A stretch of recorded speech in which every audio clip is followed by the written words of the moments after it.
Ngayong gabi, Alan, meron na bang pagbabago ngayon sa pamumuhay ng mga apektadong residente dyan? June, magandang gabi. Nandito pa rin ako, June, sa may San Remigio sa probinsya ng Cebu, kung saan kanina nga ay patuloy tayong nag-iikot at nakikibalita sa mga kalalagayan ng ating mga kababayan dito. Partikular na, June, isa sa mga napansin natin ay ang unti-unting pagkabuhay ng mga negosyo at maliliit na mga sari-sari store dito sa poblasyon ng San Remigio. Gayon din, June, nakita natin may mga ilang mga resort dito kasi itong San Remigio, June, sa kaalaman na din ng ating mga kababayan ay isa itong coastal area at maraming mga resort na nasa gilid. Although may mga resort na kabilang sa mga apektado ng lindol, pero ang ilan sa kanila napilitan ng magbukas para makapagpatuloy na rin sa kanilang hanap buhay. June, kanina naman sinabi ni Department of Social Welfare and Development Secretary Rex Gatchalian sa kanyang pagdalaw sa Bogo City na simultaneous na umano ang ginagawang pagpaplano ng kagawaran. Katuwang ang Department of Health at Department of Public Works and Highways sa Recovery and Rehabilitation Program ng mga bayan at lungsod na sakop ng northern part ng Cebu matapos ang 6.9 magnitude earthquake. Bagamat magkabi-kabila na umano ang ginagawang effort ng national government agencies, pero sinabi nitong matagal pa bago makarecover ang mga apektadong bayan matapos ang sakuna. We're on our way, matagal pa, alam natin to, sinabi ng Pangulo, we're on our way to recovery, but you will need everybody's support, and that's why we're calling all these coordination meetings from the municipality all the way to national government. Kanina sa ginawang pagpupulong ng kalihim sa mga government officials ng Cebu, sinabi nitong isa sa kanilang pangunahing pinag-usapan ay ang second wave ng ayuda na gagawin para sa mga pamilyang apektado. Base kasi sa inilabas na situationary report ng Provincial Disaster Risk Reduction and Management Office Cebu, nangangailangan pa rin ng pagkain at tubig na maiinom ang bayan ng Midilien, San Remigio, City of Bogo, Daang Bantayan, Sogod, Borbon at Tabogon. That's another 225,000. Ang goal natin, done by this weekend or even Friday. Kasi meron pa naman tayong mga standby goods in all our repacking centers both here in Visayas and Luzon. Ayon din sa kalihim at batay na rin sa naging instruction ng Pangulo, tuloy-tuloy ang magiging distribution ng FFPs sa mga apektadong residente. Pero kung tatanungin si Aling Merly Alora, bukod sa pagkain at tubig inumin, puhunan sa negosyo ang nais nitong hilingin sa gobyerno. Nakuno nga among negosyo, kana among financial mamba, mao jay among usadod nga napiktuhan. Financial, tubig, pagkaon, lisod kayo, grabe kayo ma'am. Dragon suggest naman, grabe kayo ba kung sa among buhaton.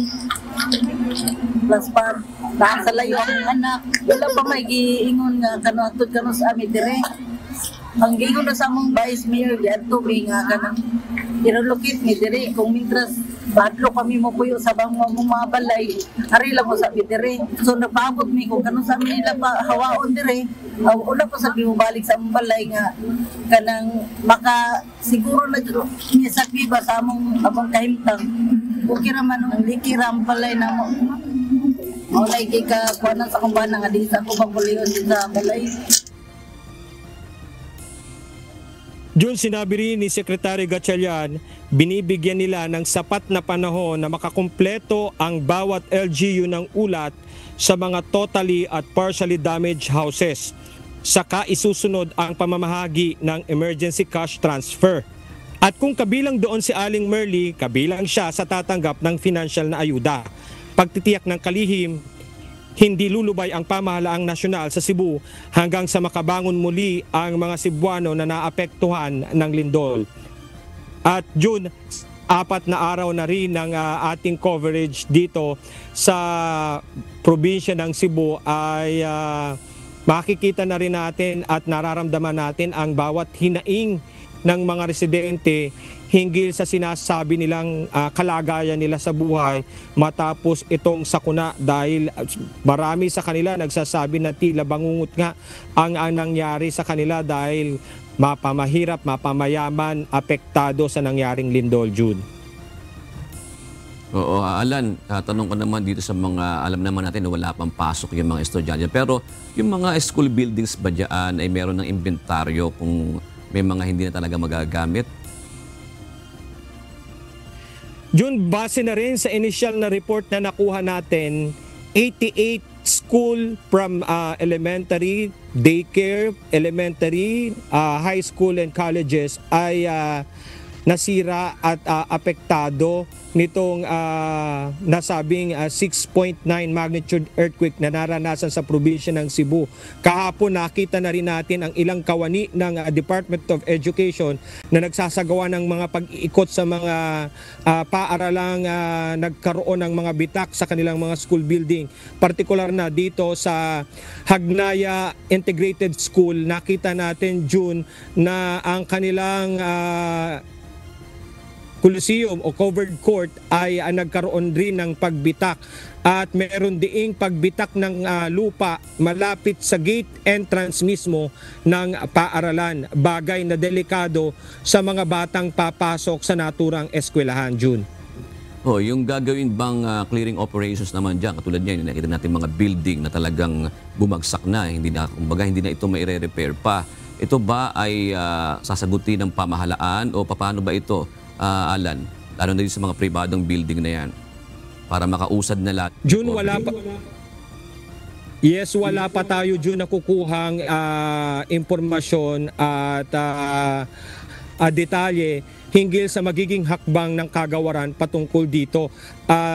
Isa rin yun June sa mga aabangan natin at sisikapin natin na makausap naman ang mula sa hanay ng Department of Education para alamin natin kung ano ba ang magiging plano, lalong-lalo na sa mga paaralang ginagamit ng mga estudyante na bagay na nakakaapekto sa kanilang pag-aaral, Jude.